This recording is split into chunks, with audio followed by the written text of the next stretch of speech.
The drive was supposed to be the easiest part of the trip. 4 hours of straight highway cutting through the pinelands, a boring but simple shot back home after a 3-day business conference. I left late, around 10 p.m., hoping to miss any traffic. I succeeded.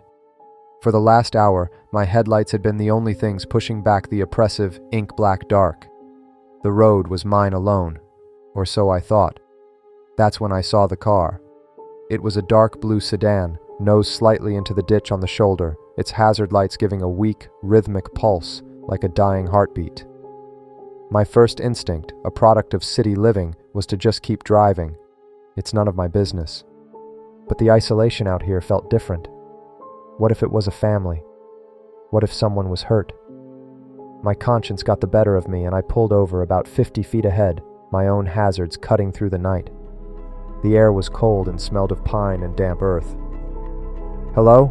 I called out, my voice sounding small against the silence. No answer. The sedan's driver's side door was ajar. I approached cautiously, peering inside with my phone's flashlight. The car was empty. The keys were still in the ignition. On the passenger seat sat a worn leather purse, and in the back, a single child's car seat with a stuffed rabbit buckled into it. A chill, colder than the night air, snaked its way up my spine. This wasn't right. Then I saw it, resting on the driver's seat. A smartphone, its screen lit. I picked it up. Maybe I could find a contact, call for help. The phone wasn't locked. It was open to the camera roll, displaying the thumbnail of a single video. My thumb hovered over it for a second before curiosity won. I pressed play. The video was shaky, filmed from a low angle as if the phone had been dropped on the passenger seat. It showed the face of a woman, probably in her 30s, her eyes wide with terror. She kept glancing from the road ahead to her rearview mirror. She was whispering frantically, the words mangled by fear and the phone's poor microphone. "Can't be. It's still there." Suddenly her eyes widened in absolute horror. She screamed and slammed on the brakes. The phone tumbled forward and for a split second it captured what was in the headlights. It wasn't an animal. It was a figure standing in the middle of the road. It was impossibly tall and thin, its limbs bent at angles that felt fundamentally wrong. The video cut out. My heart was hammering against my ribs. I dropped the phone, scrambled back to my car, and threw it in gear. I had to get out of there. I had to call the police. As I sped away, my headlights sliced across the exact spot where the sedan was, and my blood ran cold. Standing there, on the empty asphalt, was the figure from the video. It didn't move.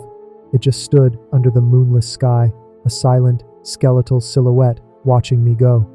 I floored it, my eyes glued to the rearview mirror. The figure was gone. A wave of relief washed over me, but it was short-lived. Far behind me, a single piercing light appeared. It was moving fast, gaining on me with an unnatural speed.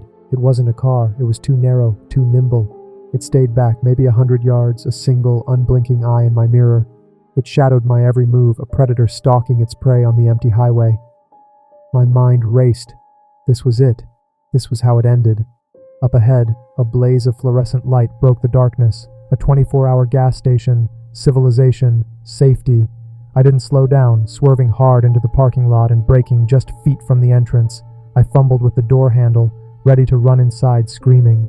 Behind me, the single light pulled in, and I saw it was a motorcycle. The rider dismounted. It was the same tall, slender figure. It walked toward me, and I froze, paralyzed by fear. It wasn't holding a weapon. It was holding the leather purse from the abandoned car. It stopped a few feet away and held it out. Its voice was a dry, rasping whisper.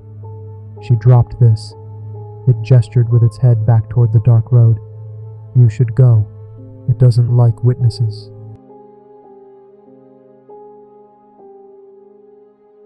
The drive was supposed to be the easiest part of the trip. I was heading back from a client meeting in a town so small it was barely a smudge on the map. The main highway was a parking lot due to a nasty accident, so my GPS, bless its digital heart, rerouted me down a series of winding back roads. It was past midnight, and the darkness out here was absolute, a thick, inky blanket that swallowed the beams of my headlights just a few yards ahead. The only sounds were the crunch of gravel under my tires and the low hum of the engine. That's when I first saw it. a single point of light far down the road. It wasn't a headlight. It was too dim, too warm, like an old oil lantern. It flickered unsteadily in the dead-still air. As I got closer, the light resolved into a shape. Someone was standing in the middle of my lane, holding it. I instinctively slammed on the brakes, my car skidding to a halt 100 feet away. The figure didn't move. It was tall and unnaturally thin, dressed in dark, shapeless clothes. I couldn't make out a face, just a void where one should have been. My heart hammered against my ribs. A prank? A person in distress? I honked my horn. Nothing. The figure remained as still as a statue. A cold dread, sharp and acidic, washed over me. I wasn't getting out of the car. I yanked the steering wheel, swerving into the opposite lane to go around it. As I passed, I risked a glance. The figure hadn't turned. It just stood there, holding its lantern. I pressed my foot to the floor, not looking back until I had put a good mile between us. When I finally checked my rearview mirror, the road behind me was empty. The light was gone. I let out a breath I didn't realize I'd been holding, my hands slick with sweat on the steering wheel. I tried to reason with myself. It was late. I was tired. My mind was playing tricks on me, but the image was burned into my memory. The stillness, the lonely light.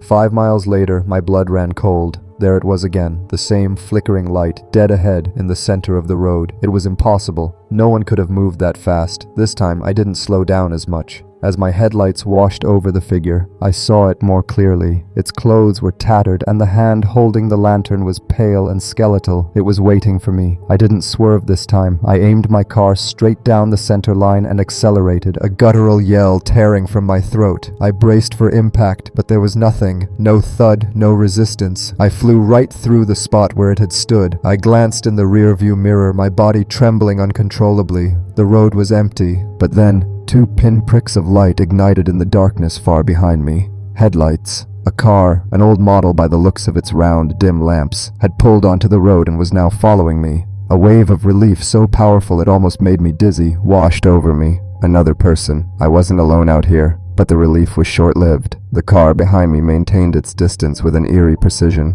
When I sped up, its headlights grew brighter in my mirror. When I slowed, they receded. It never got closer, never fell further behind. It just paced me. We drove like that for what felt like an hour, 2 lonely sets of lights cutting through the oppressive dark. I tried my phone. No signal, of course. Then my engine sputtered. It coughed once, twice, and died. I coasted to a stop, the sudden silence deafening. Panic set in as I turned the key again and again, getting only a useless clicking sound in response. Behind me, the other car rolled to a silent stop, its dim lights pinning me in their glow. The engine was cut. We sat there in total silence and darkness, save for those 2 round beams.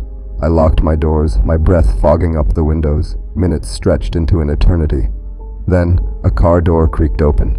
A single, tall silhouette emerged, backlit by the headlights. It raised a hand, and the familiar, sickeningly warm light of that lantern flickered to life. It was him, the figure from the road, and he started walking towards my car, his steps slow and deliberate on the gravel. Each crunch was a countdown. He didn't rush. He didn't have to. I was trapped, watching in my side mirror as he got closer and closer, the swinging lantern casting long, dancing shadows that seemed to claw at the edges of my car.